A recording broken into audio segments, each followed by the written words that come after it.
Gimana? Pertemuan kedua saja. Pertemuan kedua.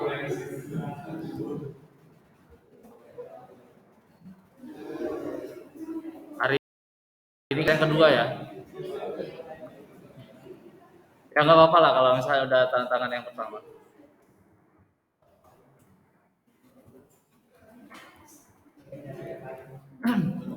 Oke, kita lanjut. Jadi ini yang sudah saya sampaikan di waktu di Zoom ya. Waktu di Zoom ini sudah saya sampaikan bahwa zaman sekarang itu data itu menjadi sangat mahal ya. Kenapa? Ada yang bisa tahu nggak ngasih alasan kenapa orang bilang data itu lebih berharga dari emas? Sekarang itu data lebih berharga dari emas. Ada yang bisa kasih tahu? Ada yang bisa menyampaikan pendapat?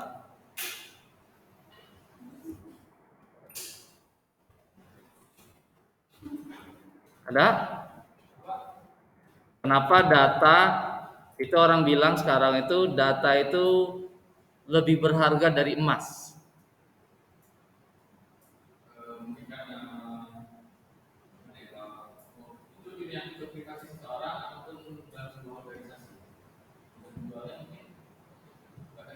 Menjual. Oke. Ada lagi yang lain?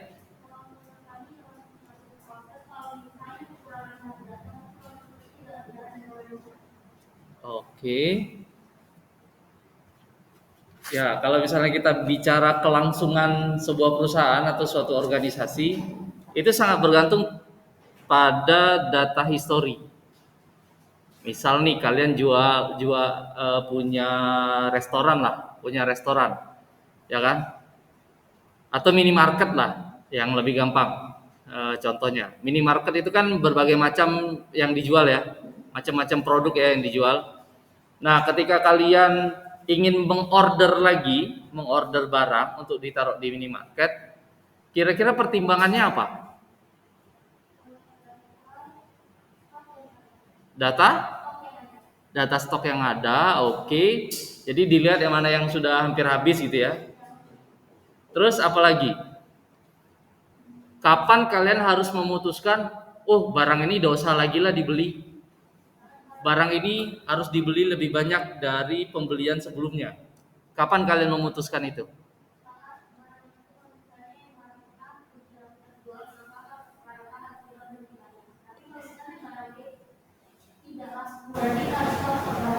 Oke. Tahu dari mana bahwa barang A itu laku, barang B tidak laku? Dari data. Dari data penjualan sebelumnya. Makanya data itu sangat penting sekarang untuk keberlangsungan. Ya kan? Bagaimana perusahaan itu bisa maju, bisa langsung kalau grafiknya itu langsung gini meningkatnya itu ke atas, penjualannya itu meningkat, itu karena adanya data histori sebelumnya. Diapain? Ada namanya istilahnya data mining. Digali informasi dari sekian banyak data. Contoh sederhana tadi minimarket. Kalau misalnya kita bisa tahu produk mana yang laris, produk mana yang nggak laku, bisa kita lihat dari situ, gampang kita mengambil keputusan. Oh ini dosa dibeli lagi lah. Ngapain dibeli lagi? Toh tidak laku-laku. Muter duitnya lama. Kayak gitu kan? Kita beli yang ini barang apa ini yang laku. Ya kan? Kita muter duitnya cepat, terus juga keuntungannya juga biasanya kalau misalnya permintaan tinggi, kita bisa naikin harganya. Margin keuntungannya jadi lebih besar kayak gitu. Nah, itulah alasan kenapa data itu sekarang itu lebih berharga daripada emas. Ya, bagi perusahaan-perusahaan atau organisasi. Kalian bayangkan aja nih, dalam satu hari Google search query itu ada 4 miliar. Kalian tahu dampaknya apa? Apakah Google tidak ngumpulin query-query yang kita cari? Dikumpulin sama dia. Dari query-query itu dia bisa memprediksi di mana ada penyakit tertentu. Contoh sederhana nih, di Jambi lagi banyak demam berdarah. Itu hasil prediksi dari Google. Kenapa? Karena banyak query yang nyari tentang demam berdarah. Cukup dari situ saja Google bisa memutuskan, wah di Jambi ini lagi banyak demam berdarah. Kenapa? Query tentang demam berdarah itu sangat banyak di daerah Jambi.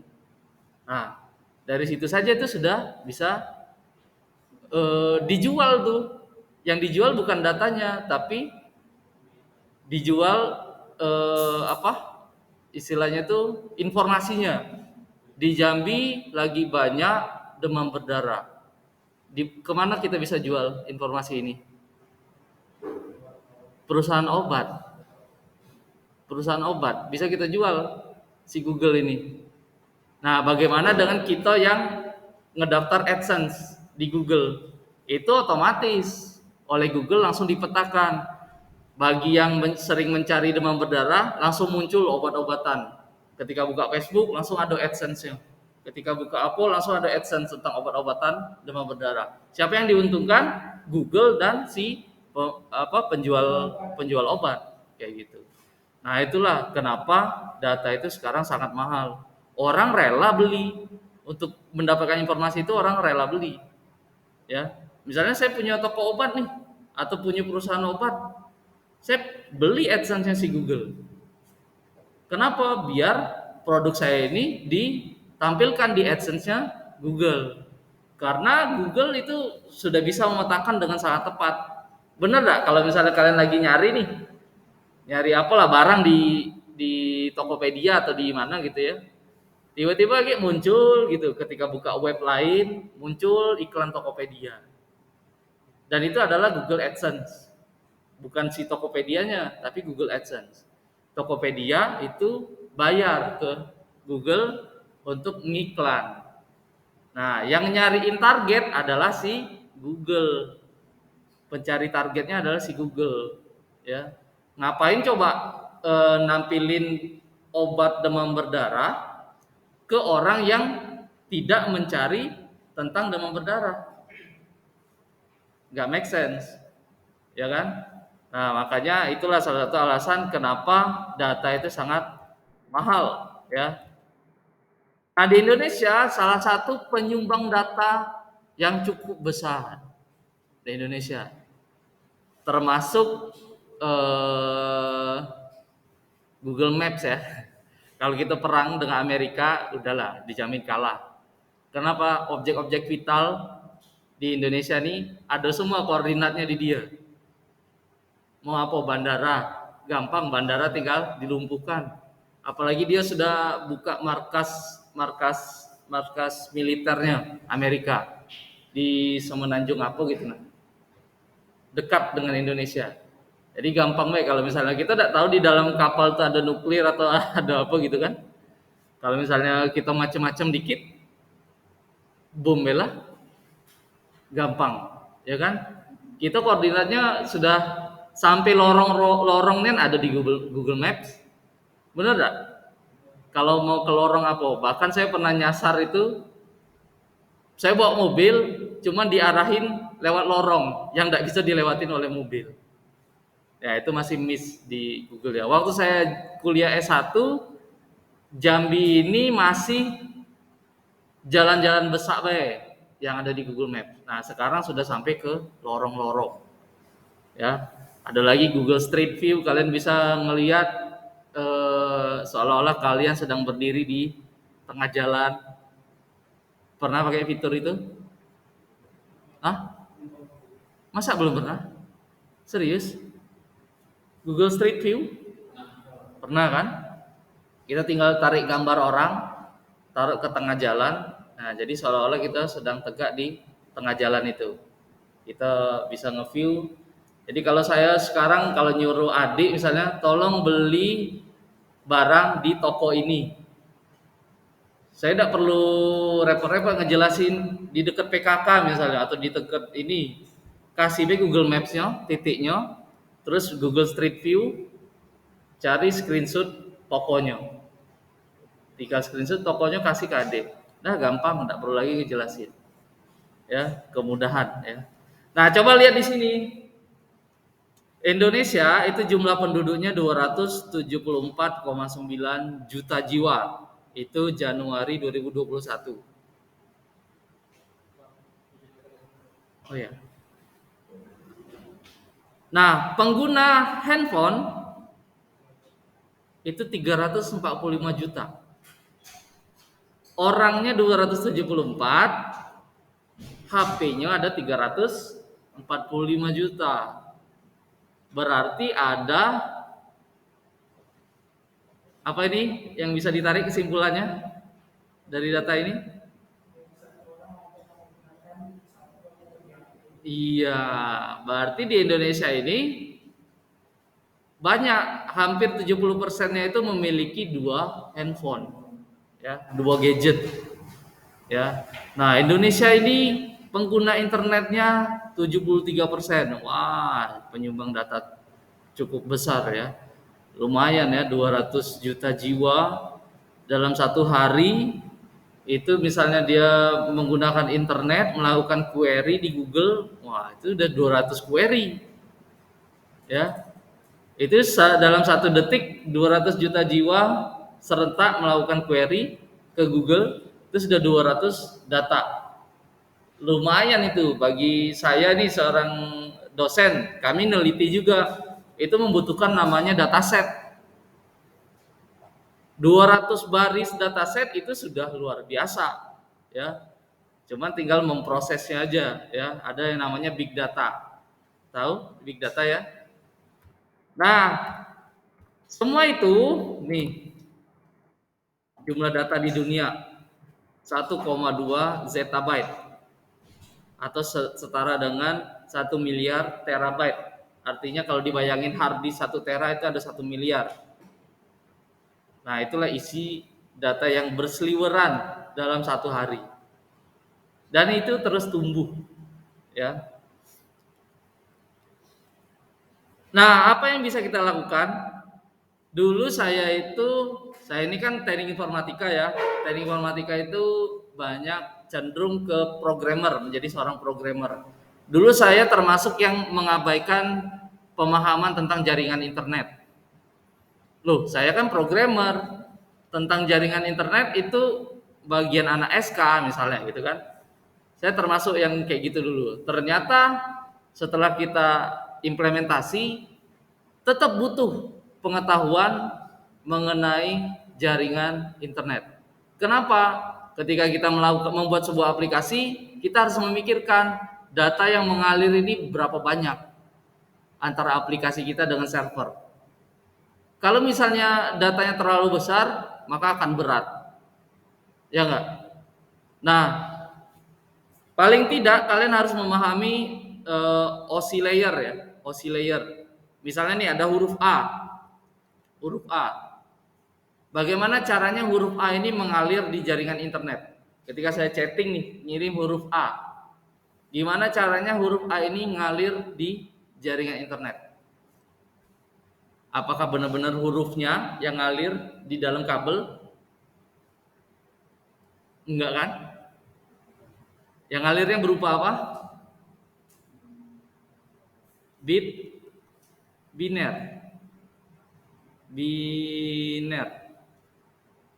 Yang cuman 0 atau 1. Jadi huruf A ini itu ada kode ASCII. ASCII. Kode ASCII-nya kalau nggak salah huruf A kecil itu 61 basis 10. 61 desimal. Ini harus dikonversi menjadi biner. Apa 61 ini binernya? Ada yang tahu? Halo? Kalau 5 basis 10 itu binernya berapa? Basis 2.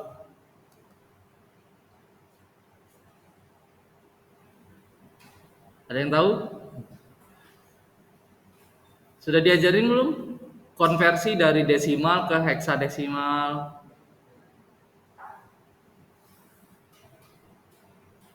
Jadi ada heksadesimal.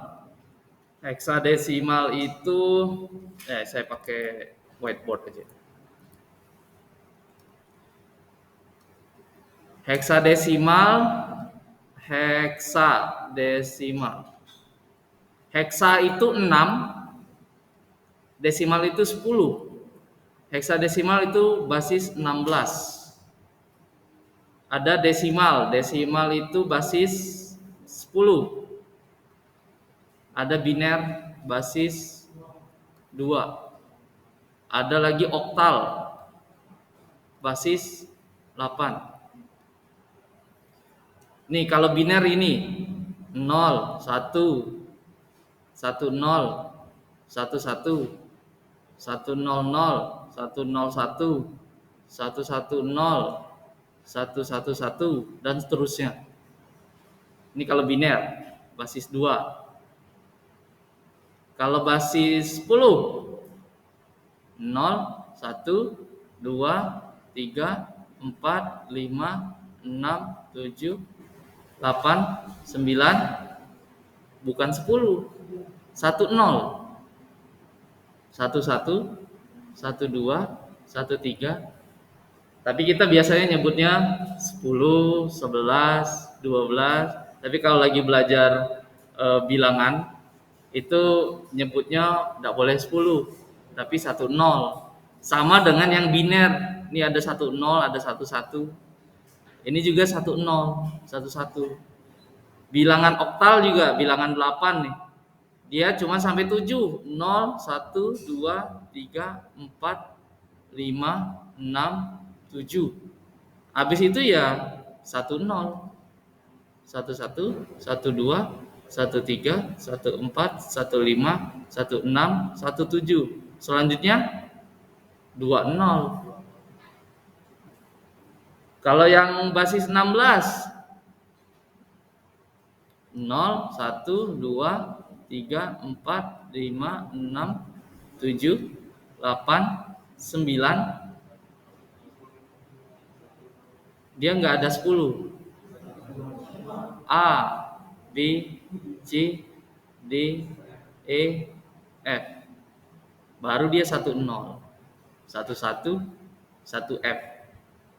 Sampai 1 F. 2 0 sampai 2 F.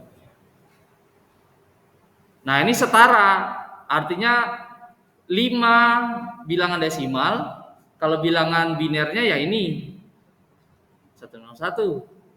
Bilangan oktal dari 5 ya ini 5. Bilangan oktal dari bilangan heksadesimal dari 5 ya ini 5, sama. Tapi kalau bilangan desimalnya 10, bilangan oktalnya adalah 1 2. Ya. Bilangan heksadesimalnya adalah A. Kalau 13 di sini 15, di sininya D.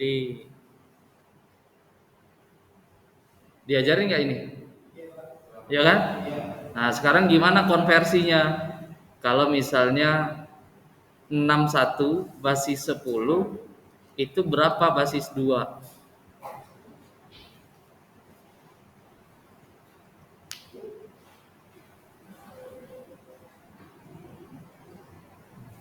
Kalau cara konvensional kita pakai pembagian 2.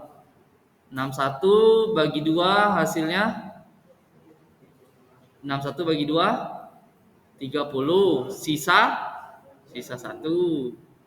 Ingat ini 30 bagi 2 15, sisa 0. 15 bagi 2 7, sisa 1. 7 bagi 2 3, sisa 1. 3 bagi 2 1, sisa 1 bagi 2.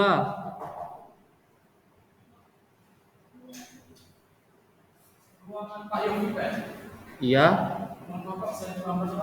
Ya, silakan. Silakan.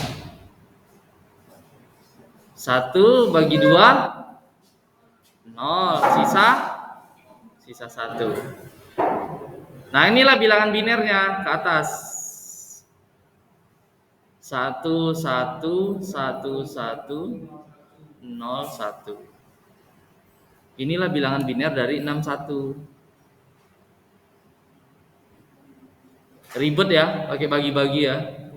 Cara gampangnya gini, kalian tulis aja ini 1 2 4 8 16 32 64 dan seterusnya. 128 256 512 1024 2048 dan seterusnya. Ya kan? 61 sudah barang tentu 61 enggak lebih kecil ya, karena dia lebih kecil dari 64. Ini pasti nih. 32. 32 masih lebih kecil dari 61 ya. 32 tambah 16 48, masih di bawah 61. 48 tambah 8 56. 56 tambah 4 60. Nah, tinggal butuh 1. Ini 1. Ya, ini 0. Sama kan? 32 tambah 16 tambah 8 tambah 4 tambah 1. Itulah 61. Lebih gampang. Ya. Cukup ingat ini, baik.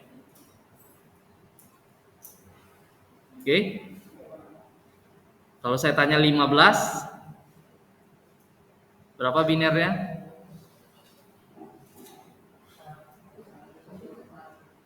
Ya? Hah? 1 1 1.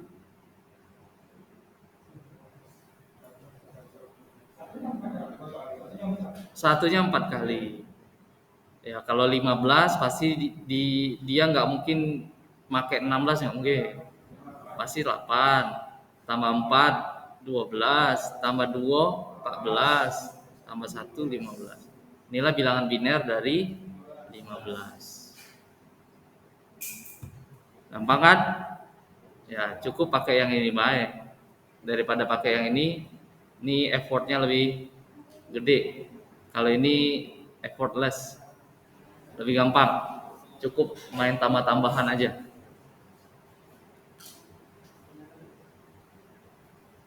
Bahkan ini ada gamenya loh. Tahu?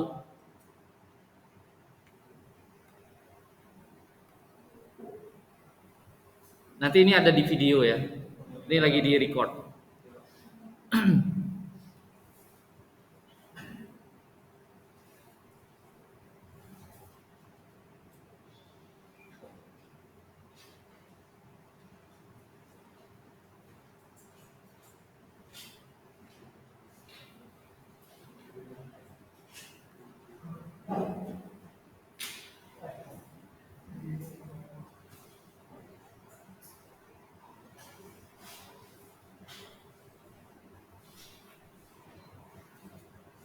Pernah nggak mainin game ini? 10 11 12 13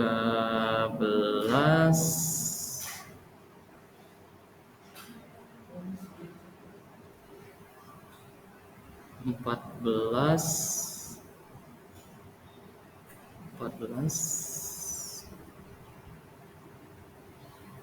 15.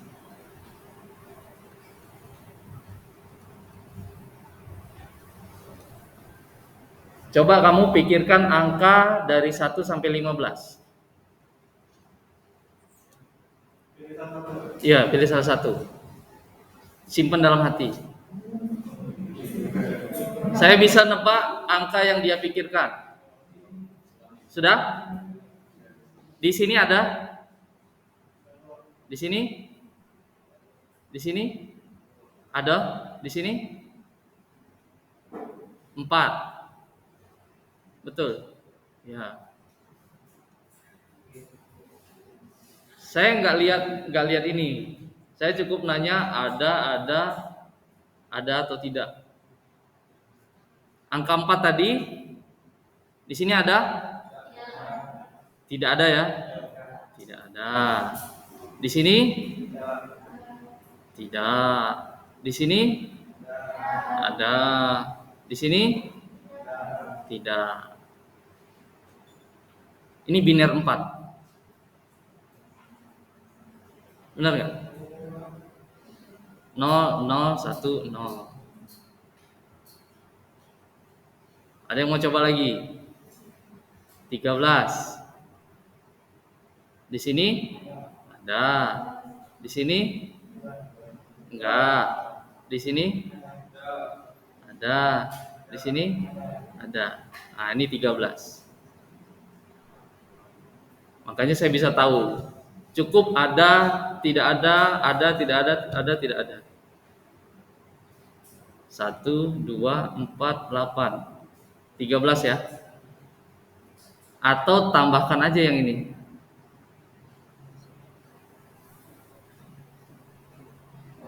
13 tadi ada?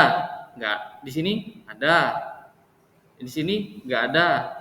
Di sini ada. Di sini ada. 8 tambah 4 tambah 1. 13. Ya, ada yang mau nyatet ini? Untuk mainin adiknya ya. Ini program ini saya pernah bikin program ini waktu saya S1 untuk seleksi masuk programming club. Sayangnya di Unama belum ada ya programming club ya. Kalau ada asik nih. Banyak yang dibahas tentang pemrograman. Kalian nih anak TI nih, ada yang hobi programming nggak? Bikin dong perkumpulan programming club atau apalah namanya itu ya. Kalian bisa, siapa tahu dari sana akan lahir wirausahawan atau startup teknologi. Karena pengalaman dari beberapa startup itu berawalnya dari komunitas. Kalau kursus kurang. Kalau saya ini, kalau kursus itu cuma satu arah biasanya. 80% itu satu arah. Paling beberapa kali saya ngajak interaksi. Tapi kalau misalnya dari kalian untuk kalian di dalam programming club dikasih beban satu persatu.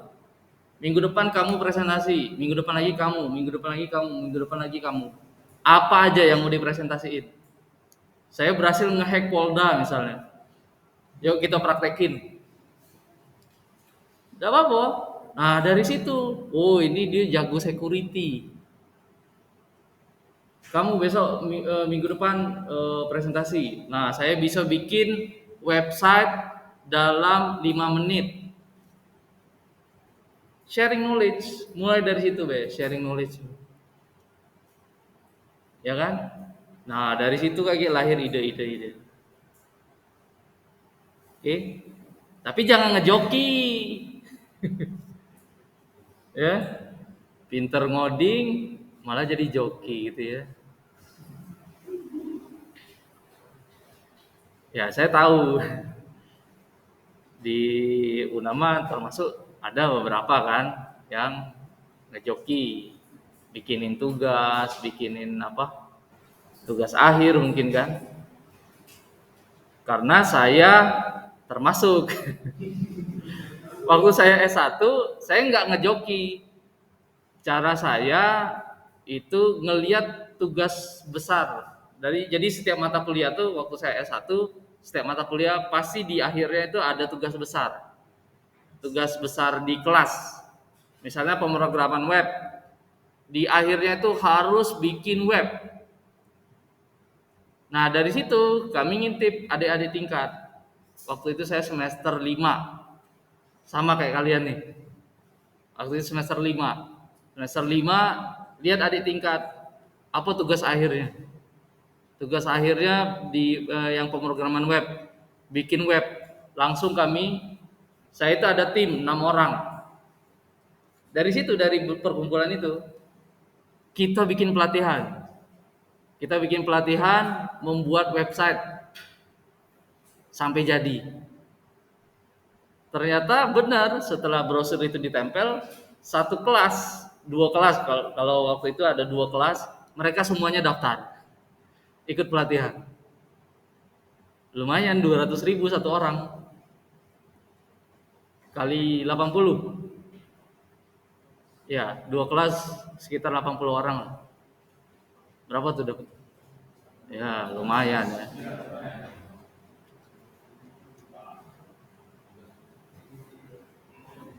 Indonesia ini kalau mau maju, ini prediksi orang ya, prediksi orang Indonesia ini bisa maju tahun 2050 atau 2045. Ya, bisa maju. Kenapa?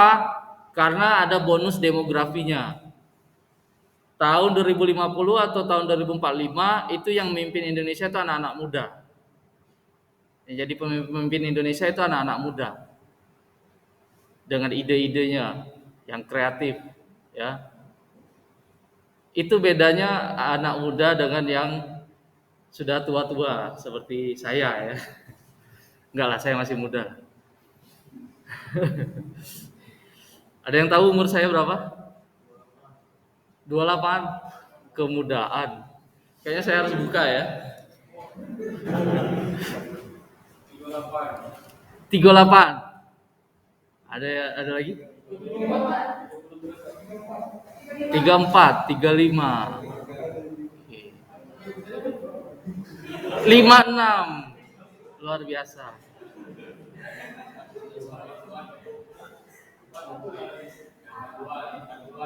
Di atas 35 atau di bawah 35 atau di atas 40? Di atas 35 ya. Di atas 40 ya.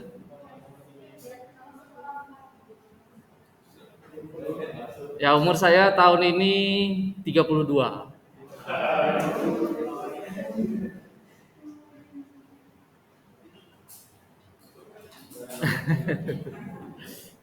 Jadi ya masih, kalau saya pribadi itu masih semangat melakukan inovasi-inovasi itu masih semangat banget.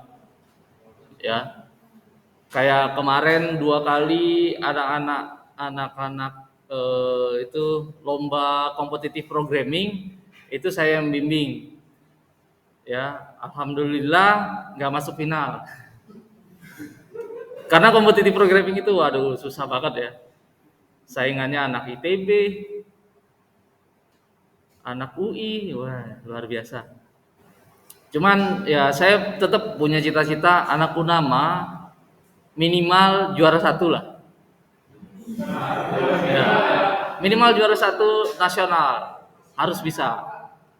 Nggak apa-apa dong, ya kan? Cita-cita. Ini sudah merintis ada 2 orang. Nah, saya ada nanya juga ke mereka, apakah ada programming club atau komunitas programming di antara mahasiswa yang kalian tahu? Katanya ada. Cuman katanya sih nggak melakukan perkumpulan ya. Artinya itu cuman sharing-sharing aja gitu, ngasih link terus baca sendiri, udah kelar. Padahal waduh kalau kalian ke Jogja ya, ada komunitas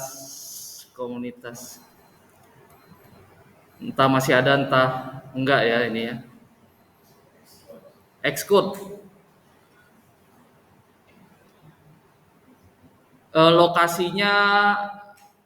Lokasinya itu di pinggir Kali Code.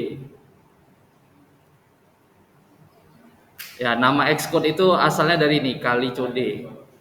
Karena emang lokasinya di pinggir Kali Code. Mereka bikin komunitas Xcode dan banyak yang mereka hasilkan. Akhirnya sampai bikin training hacking, mereka bikin buku, apalagi itu. Banyak awalnya dari komunitas. Cuman nggak sampai ke startup. Ya. Nggak tahu, kalau saya dengar-dengar mereka bikin kayak kampung Inggris. Tapi bukan kampung Inggris, kampung programming. Isinya itu ya kerjaannya ngoding. Tapi masuk juga di dalamnya itu ada hackingnya juga, hacking, cracking. Jadi isinya nggak cuma programming aja. Nah itu lahirnya dari mana? Dari komunitas. Ya. Ya, saya sangat berharap sih di sini ada yang namanya programming club. Kalau bisa jadi unit mahasiswa, wah keren. Dan saya siap kalau misalnya dijadikan pembimbing, saya siap, sangat siap. Karena itu salah satu cita-cita saya. Ya, punya bisa ada programming club. Biar kita anak TI itu minimal nanti bikin lomba lah. Lombanya bukan lomba futsal. Futsal tetap ada, lomba yang lain tetap ada. Di sini ada anak BEM nggak? Ada anak BEM? Ada ya? Ini ya, BEM ya? Iya. Jadi lomba-lomba yang lain itu tetap bikin juga nanti lomba programming. Soalnya nggak usah sulit-sulit, ngambil yang dari algoritma dan pemrograman aja, ya kan? Jadi biar bisa dapat semuanya. Anak-anak semester 1 bisa ikut, anak semester 3 bisa ikut, semester 5 bisa ikut gitu ya. Nah, ini cita-cita sih. Kalau misalnya ada. Kebetulan saya dulu jadi ketua umum BEM juga, ketua BEM. Waktu di S1. Jadi ya lumayan lah untuk bikin event-event. Oke, sorry itu sekedar intermezzo ya, biar nggak ngantuk nih jam-jam berbahaya, jam-jam gawat. Oke, nah ini, jadi apalagi nanti ada istilahnya namanya IoT, tahu? Internet of Things. Internet of Things. By the way, ini sudah kenal saya semua belum? Belum. Oh serius? Tahu nama saya siapa? Tahu kan ya? Oke. Ya udah cukup lah. Wajahnya udah tahu ya. Jadi saya mohon maaf kalau misalnya ketemu di jalan atau ketemu di mana, misalnya saya nggak negur duluan, ya saya mohon maaf aja. Kalau wajah biasanya ingat, tapi kalau nama saya nggak ingat satu persatu. Ya. Tapi kalau kalian nggak ingat sama dosennya, keterlaluan ya. Karena dosen ya jumlahnya cuman sedikit lah, cuman ya pasti ada lah yang inget lah gitu ya. Meskipun kalian nggak inget saya ya saya rela juga sih. Nah suatu hari nanti kalian bisa komunikasi dengan kulkas di Internet of Things. Kalau sekarang ya mungkin sudah matiin lampu tinggal ngomong ya. Ada yang sudah? Ya matiin lampu tinggal ngomong aja ke handphone. Matikan lampu kamar, mati dia. Ganti warna lampu, ganti dia. Ya. Screen juga udah bisa kita perintah untuk naik turun sendiri. Ya. Lampu udah bisa kita perintah untuk mati hidup sendiri. Suatu hari nanti kulkas itu sampai kita bisa komunikasi. Kita nanya sayur A ini masih bagus gak untuk dimasak? Jadi sayur yang kita simpan di kulkas itu bisa dimonitor oleh si kulkas itu sendiri. Sayur ini ternyata sudah seminggu di dalam kulkas, udah nggak fresh lagi misalnya. Nah itu kita bakalan sampai ke zaman itu bakalan sampai itu. Mudah-mudahan kalau umur panjang ya. Nah dengan adanya Internet of Things ini, bahkan suatu hari nanti bisa jadi ada cashless. Beberapa tempat sudah ada ya jajan bubur ayam, kita tinggal scan di gerobaknya bayar, di gerobaknya ada QR code ya. Di Jakarta rata-rata gerobak, nggak semua sih, kalau biasanya di area-area kampus itu gerobak-gerobaknya udah pakai QRIS. Jadi kita jajan tuh beli mie ayam, bayarnya tinggal tapping aja, scan, transfer selesai, udah. Mang sudah bayar ya mang, kayak gitu.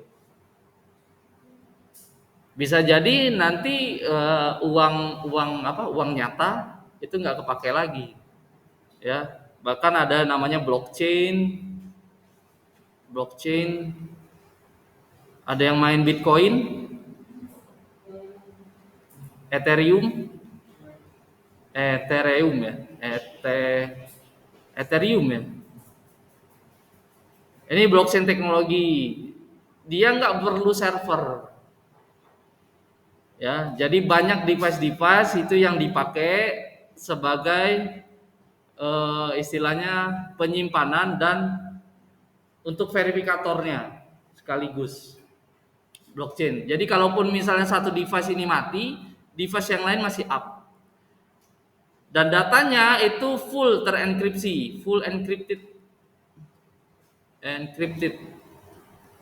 Makanya nggak bisa ditelusuri kalau misalnya kita transaksi menggunakan Bitcoin. Transaksi menggunakan Bitcoin itu pemerintah nggak bakal bisa nelusuri, ya. Kayak apa itu ya? Ransomware, ransomware itu saya lupa entah rumah sakit umum, entah rumah sakit jiwa yang kena ransomware servernya. Akhirnya si pemilik ransomware itu minta bayar pakai Bitcoin. Kalau minta bayarnya pakai transfer rekening, bisa ditelusuri, gampang itu nangkepnya, ketahuan. Kalau misalnya dia pakai Bitcoin, sudahlah, tidak bisa lagi ngelacaknya. Ya, dia minta bayarnya pakai Bitcoin, bayar pakai Bitcoin, dah dibalikin lagi datanya. Tahu ransomware ya, virus, virus yang mengenkripsi data-data kita, file-file kita itu dienkripsi sama dia. Jadi nggak bisa kebuka, tapi nggak hilang, ada di situ masih, cuman terenkripsi. Jadi misalnya file Word kita yang awalnya isinya tulisan-tulisan, ini isinya jadi nggak bisa kebuka karena bitnya udah berubah. Nah itu kalau mau dibalikin lagi ya bayar pakai Bitcoin, ya. Kalau sekarang sudah ada sih antivirus untuk ransomware, ya. Nah sistem terdistribusi itu seperti itu ya. Salah satu dipakainya itu di blockchain teknologi. Misalnya nih, ini laptop saya itu ada prosesor, ada RAM, ada hard disk, ya kan? Dipakai untuk mengelola image processing misalnya. Image processing. Tahu image processing? Ya, pengolah gambar ya. Contohnya aplikasi image processing yang dipakai itu ada di IG, kamera Instagram yang pakai efek-efek itu, ada jadinya bisa pakai kacamata, terus ada laba-laba keluar dari mulut, masuk lewat kuping, gitu kan. Nah, itu teknologi yang dipakai adalah image processing plus augmented reality. Laba-labanya, terus ada kuping kelincinya, ada lidah menjulur, ya kan? Itu augmented reality. Image processingnya di mana? Dia harus ngedeteksi di mana lokasi mata, di mana ada wajah, gitu ya. Kuping di mana, lubang hidung ada di mana untuk masuk keluar masuk kecoa, gitu kan? Nah, itu image processing. Nah, kalau yang konvensional, image processing ini ada beberapa tahap, ada pre-processing, istilahnya modul lah ya. Ada data cleaning, terus baru di sini modeling. Nah, kalau yang konvensional semua ini, ya hilang. Oh, ya. Kalau yang konvensional semua ini itu diproses di satu komputer. Ini ada satu PC, disinilah RAM-nya, disinilah prosesornya, diproses oleh satu PC atau satu server. Nah, tapi kalau distributed computing kita bisa bagi-bagi. Modul preprocessing kamu dikerjakan oleh komputer 1. Modul ini dikerjakan oleh komputer 2. Modul ini dikerjakan oleh komputer 3. Yang AR itu dikerjakan oleh komputer ini. Dan ini satu sistem. Kalian nggak tahu kan kamera Instagram itu sistem di belakangnya seperti apa? Mungkin kebayangnya cuma satu server, ya. Tapi saya rasa tidak mungkin lah untuk memproses sebagus itu. Itu tidak mungkin satu sistem. Bisa jadi dia menggunakan distributed system, dibagi-bagi apa per prosedur atau per apa ya, per metode lah, ya. Satu kerjaan itu dibagi ke beberapa komputer, tapi itu semuanya satu kesatuan sistem, ya. Makanya di sini dibilang sistem terdistribusi itu kumpulan komputer independen yang nampaknya itu seolah-olah dia satu sistem saja, tapi padahal dia ada beberapa komputer di dalamnya. Nah, ini kalau yang client server, kalau misalnya kalian belajar pemrograman web, ini diajarin ya. Yang klien itu adalah laptop kita. Misalnya saya mau buka google.com gitu ya, atau unama.ac.id. Yang jadi klien itu adalah laptop saya, yang servernya adalah server Unama. Kayak gitu. Nah, ini klien server. Kita bisa mengaksesnya secara bersamaan. Kalau distributed system dia peer to peer model. Jadi kalaupun ini nggak bisa, dia bisa jadi direplikasi ke komputer yang lain untuk melakukan pekerjaan yang sama. Kayak gitu. Itu distributed system. Nah, ada istilahnya vertical scaling, ada horizontal scaling. Kalau vertical scaling tadi, ini misalnya laptop saya nih udah nggak kuat untuk memproses image processing, nggak kuat nih. Apa yang saya lakukan? Saya upgrade, saya ganti RAM-nya dengan yang lebih besar, saya ganti hard disk-nya dengan SSD, mungkin saya ganti prosesornya jadi yang lebih canggih, yang lebih clock-nya bisa lebih tinggi, bisa lebih kenceng, gitu ya. Itu kalau yang vertical scaling. Jadi yang di-upgrade adalah kemampuan PC-nya, diganti RAM dan segala macam. Tapi kalau horizontal scaling, misalnya image processing tadi udah nggak sanggup di laptop saya beli laptop satu lagi. Pekerjaannya saya bagi dua modul dikerjakan di laptop ini, dua modul lagi dikerjakan ke yang kedua, laptop yang kedua. Misalnya, oh udah nambah datanya, beli lagi satu lagi, laptop satu lagi, bagi jadi 5, kayak gitu, bagi pekerjaan. Bahkan satu modul bisa dikerjakan oleh 2 laptop. Itu di dalam distributed system, kayak gitu. Bagaimana cara mereka komunikasi? Nah, mereka cukup berkomunikasi menggunakan istilahnya message ya. Message-nya bukan chatting ya, bukan chatting. Jadi message itu bisa berupa status, bisa misalnya berupa data, ya, untuk memberitahu bahwa oh di sini proses ini sudah selesai, bisa dilanjutkan proses yang lainnya, kayak gitu, ya, bisa berupa seperti itu. Nah, oke, itu yang, udah jam 12. Oke, ini dikit ya, dikit. Kalau itu tadi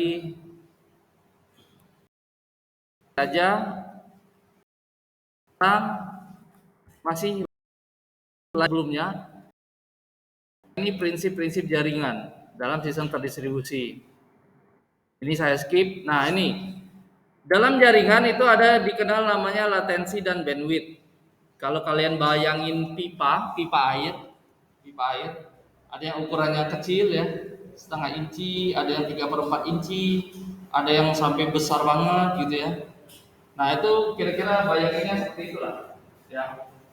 Ini contoh pipanya kecil, tapi panjang, jauh jaraknya. Ini contohnya pipanya besar, pendek.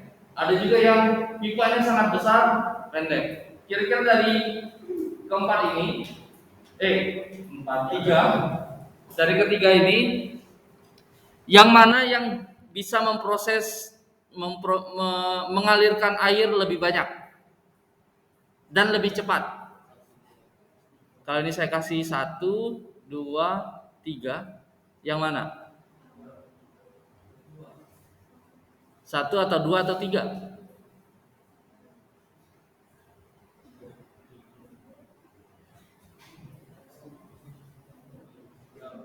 yang bisa mengalirkan air lebih banyak dan lebih cepat?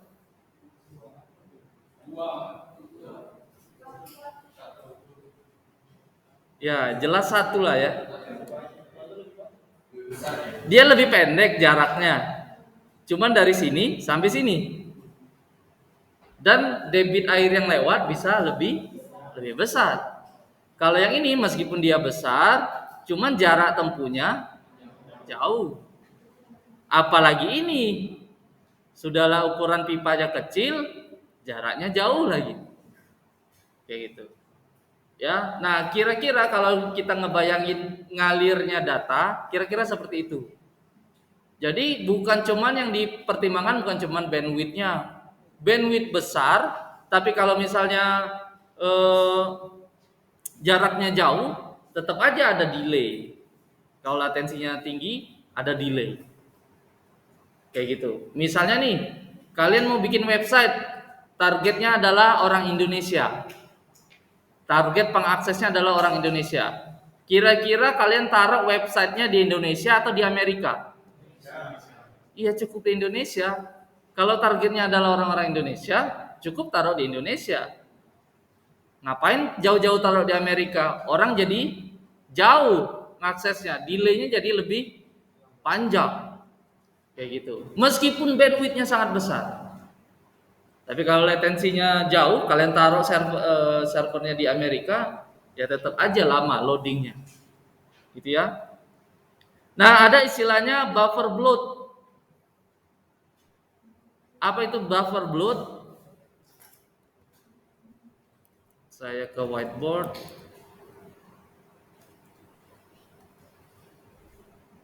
Jadi kalau misalnya kita punya pipa ya, pipa air di lokal kita itu pipanya besar.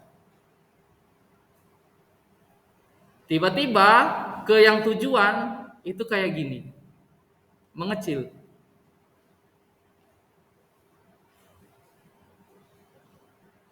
Yang di sini awalnya besar, banyak ya. Ini gampang nih ngalirnya nih. Pas di sini ya harus cuman satu-satu. Di sini lokal, di sini sudah ke internet. Bandwidth lokal kita gede nih. Di Unama gede bandwidthnya. Ya kan? Ketika dia sampai Unama ini kalau nggak salah ke Telkom. Ketika dia sampai ke Telkom, dari Telkom keluar, ternyata pipanya kecil. Meskipun bandwidth kita gede, kita banyak aplikasi PD nih.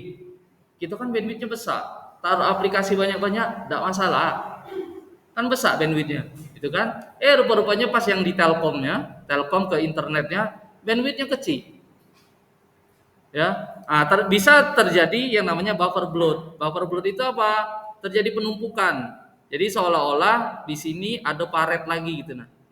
Di sini kita terpaksa membuat sebuah paret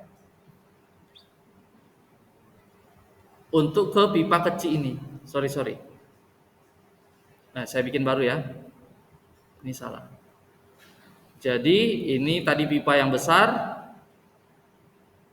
Kita harus bikin namanya paret. Salah. Harusnya di sini nih pipanya. Ini paret. Jadi data yang ngalir,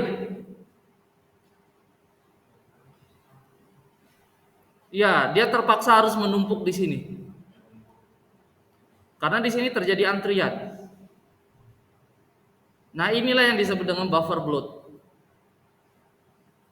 Kita harus menyediakan buffer satu buah tempat untuk mengisi yang antrian tadi. Kayak gitu. Nah, ini yang disebut dengan buffer bloat. Ya, cara mengatasinya gimana? Ada namanya cost.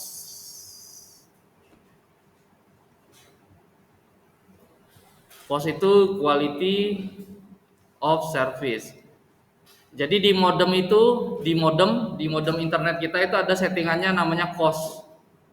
Ya, dia membuat seolah-olah bandwidth kita itu jadi sama besarnya. Nih, ini yang real, tapi dengan cost seolah-olah bandwidth kita sama besar dengan ini.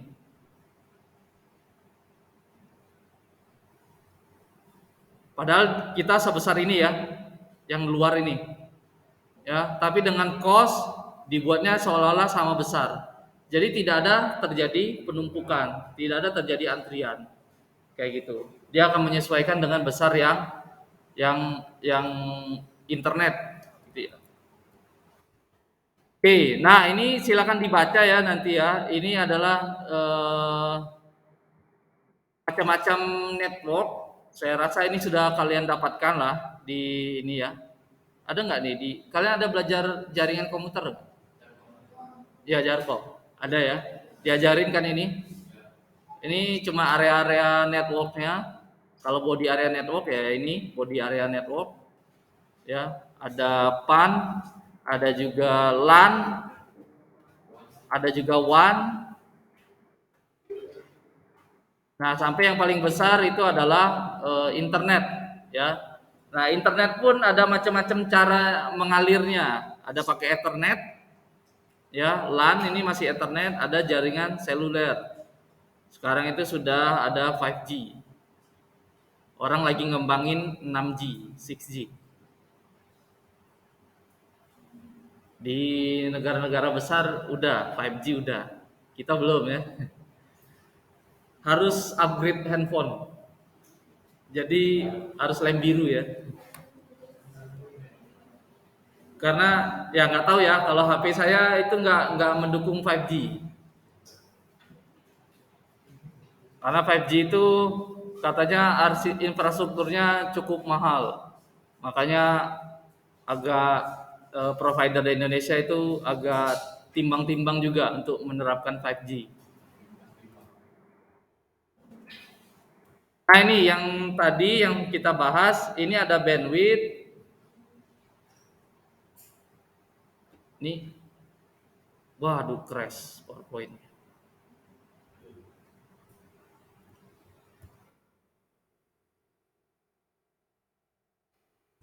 Ya, laptop saya ini sepertinya butuh vertikal apa tadi?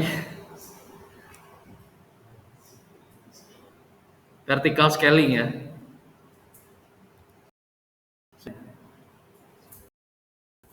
Dilakukan. Oke, sabar ya.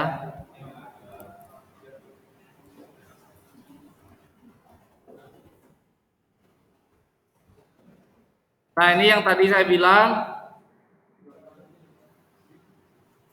kalau dia pakai kabel, ini semua pakai kabel, ya. Kalau dia rentangnya cuma 1, sampai 2 kilometer, bandwidthnya 10.000, itu latensinya 1 sampai 10 milisecond. Ini yang lebih gede, one, ya.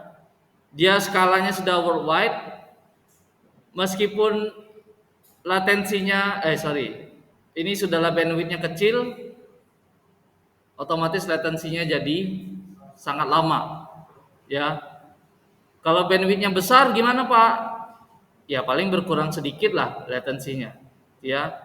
Nah ini untuk yang PAN, untuk yang LAN, dia via Bluetooth. Kalau yang wireless LAN itu via WiFi. Kebayang nggak gimana sih data ngalir di WiFi?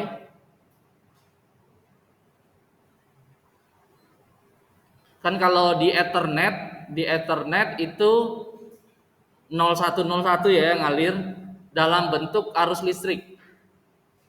Kalau 1 itu arusnya naik, kalau 0 itu arusnya turun. Jadi untuk ngasih tahu 0101 itu dari arus kalau di Ethernet. Kalau pakai kabel FO, fiber optik. Tahu fiber optik? Yang lewat itu cahaya. Jadi kalau dia ada cahaya itu 1, kalau nggak ada cahaya itu 0. Kalau di fiber optik. Kalau di wireless itu memanfaatkan gelombang elektromagnetik. Kalau amplitudenya naik, itu berarti 1, kalau dia turun berarti 0. Baru tahu ya? Iya, sama seperti kita handphone. Handphone yang menggunakan jaringan bukan pakai wifi ya, yang pakai data, ya pakai provider. Itu kita terhubung dengan BTS, bukan BTS Korea, bukan. BTS itu Base Transmitter Station. Tower, tahu tower? Ah, yang sering kalian lihat itu. Nah, kadang-kadang kalau kita pergi keluar kota, sinyalnya lama-lama menurun, tiba-tiba naik lagi. Ya, kalau ketika menurun itu artinya kita sedang menjauhi tower. Ketika kita kok tiba-tiba naik lagi, berarti kita sudah pindah. Komunikasinya sudah pindah ke tower yang mungkin ada di depan kita. Kayak gitu. Makanya sinyalnya makin lama makin naik gitu ya, makin kencang. Nah, itu latency dan bandwidth. Nah, ini saya minta kalian baca ya yang oscillator.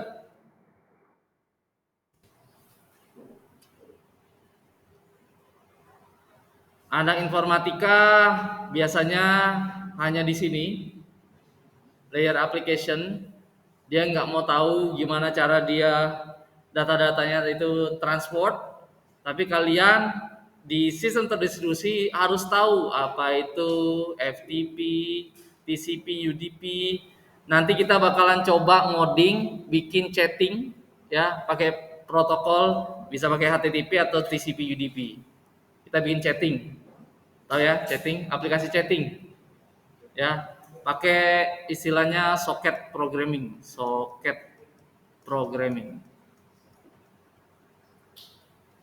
Nah, jadi ini kita mau nyoba berkirim data ya, antar laptop aja dulu, antar laptop satu dengan laptop yang lainnya. Ya, nanti kita jadwalkan lah. Oke. Oke, sampai di sini dulu pertemuan kita. Ada yang ingin ditanyakan?